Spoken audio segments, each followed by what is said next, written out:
After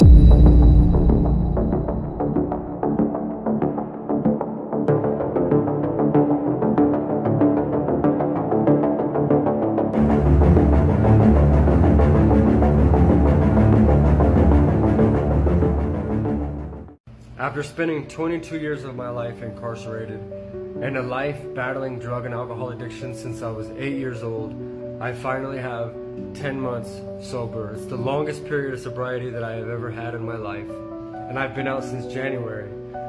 Before, I would be out of prison for 20 days, 4 months, 6 months, and I would go back for long periods of time. I was institutionalized, especially when I first got out this time. After so many years of solitary confinement, of prisons, of institutions, of the things that you endure in that environment, the environment in the streets, drugs and alcohol, living in that lifestyle, all the pain, all the trauma, all the suffering, the fact that I never had a chance when I was growing up, here I am today, proof that it could be done.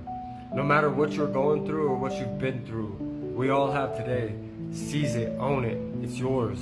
Here's another thing, guys. Here's a testimony this Sunday.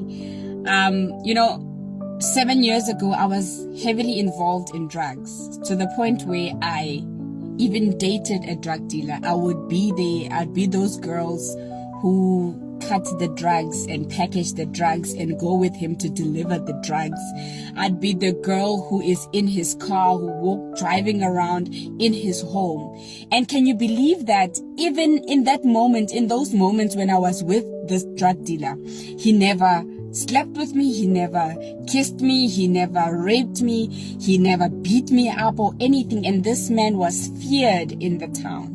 In that moment where I was so lost, God was still there. In those moments where I would be out of my mind, heavily on drugs, not knowing what I was doing with my life, God was there and he had a plan all along. The Bible says, let the redeemed of the Lord say so. And here I'm here to glorify God and to thank Jesus that in moments where nobody knew where I was, there was no protection. There was no code on my phone or press the button on my phone in case something happens. But guess who was there? Jesus was there with me, protecting me from this man, shielding me, even though I didn't even know, even though I didn't even acknowledge him, I didn't even know him, but he was there. And I want us to know that God is there. Throughout our lives, God is there, hovering around us, just waiting for us, just patient with us, long-suffering with us. Look at me today. I'm standing here, sitting here, talking to you. Look at how beautiful I am. When I was doing drugs, I was so dark. Under my eyes, it was dark. I was so skinny. You could see the bones poking me here. Like you could see that this person was just going through a lot. But look at me. Look at how cute I look. Look at how healthy I look. The hardest part about being in recovery after addiction is that you just never know when you're going to be triggered. I checked into my hotel and they had a mini bar, so there was, lots of alcohol, even this little shaker, which I think is cute. So I open the fridge and my first thing is like, ooh, shots, take it, get drunk, like that. It's just like there's no stopping it. I just feel like I'm a walking time bomb. Like last night at dinner, I'm watching all these people drink wine and I'm like, I want to drink like that. I'm jealous of people who get to just drink like normal people. And so I'm talking to my friend who is also in recovery, and she has me trace the line back because you have to go back to your lowest point. That's kind of the worst part, is you have to constantly revisit your lowest point because you never want to be back there. It's just really hard, and it never goes away. I'm only 8 months in, I guess, but it just feels like it's never gonna go away. I feel like it helps me to sit down and make these videos.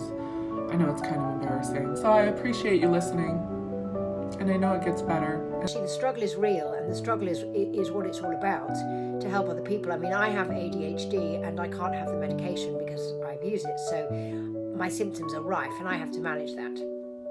I will also have to probably isolate for a bit, not completely, but just not go out as much until I've wrapped my brain around it, because I get triggered by everything I mean, when I was in active addiction with my drug of choice, I got triggered by a window once. And I don't mean a window ledge, that would make sense. No, I mean just a window. I walked past a house and went, how on earth could I live in that house unless I took cocaine? Which is a really weird thing to think because it's nothing to do with me. I don't live there. I've never seen that house before and I never will again. But I lost about 2 weeks of my life after that little nugget. So, you know, I have to be really careful, and it's no different with anything that affects your dopamine, because I'll just go through, you know, London on a grey day and go, well, it wouldn't be so grey, would it, if you had your little bag of tricks. So I can't have anything that slightly alters my brain chemistry. Nothing. And I thought I'd journal, talk about, whatever, from the beginning, because it's honest, isn't it? It's authentic, and I think it helps people to not always come from a place of I'm recovered, but to come from a place of this is the reality. People think that it's just so easy to just boom, stop, get clean. This is the worst the drugs has ever been in the entire world. And for somebody that's just starting to get high, you're gonna die. If I go to rehab today,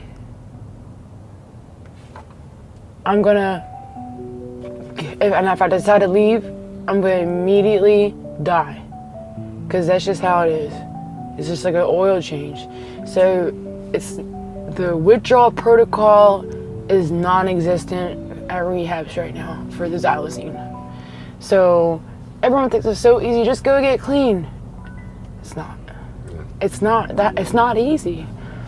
Because if it was, then there wouldn't be so many people out here knotted out. Right. Because it's really not easy. It's easier to be out here. What is your biggest battle? Maintaining my sobriety. I'm in recovery from substance misuse. Started off as a social thing. I started using by myself, started drinking by myself, and a long time before I sought help, I knew I had a problem, and I kind of stayed in the problem for a lot longer than I should have. A couple years ago, where a few incidents happened, my mum and my dad, they kind of told me that, listen, like, we're gonna have to start loving you from a distance. And I think for me, that was kind of my pivotal turning point. I've been clean now for 14 months. What would you say is the most significant thing you've learned? Self-worth, self-respect, all them kind of things need to come from within. I was filling that void I believe I had with relationships, with crime, with drink, with drugs. And I think just learning that we're never alone on this planet, man. No matter how dark or lonely times get, you know, like, things can always get better, man. What advice would you give to those watching